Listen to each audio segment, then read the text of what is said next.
Hello everyone and welcome back to our YouTube channel. In this video, I'm going to show you how to fix Barnes & Noble app not working. First, we'll start with something very simple yet powerful.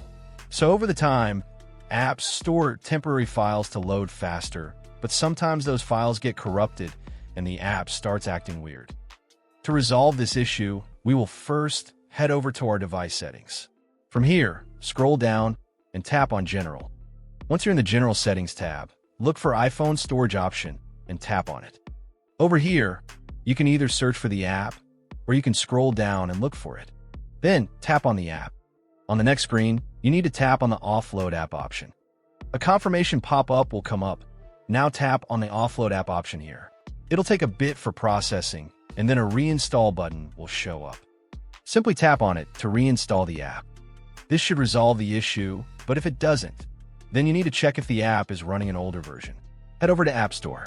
From here, double tap on this search icon in the bottom right corner, and then search for the app.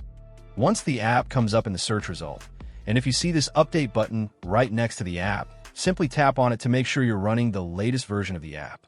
However, if you continue to encounter this issue, then you will need to completely reinstall the app, which usually resolves the problem. Head over to this screen the way we did before.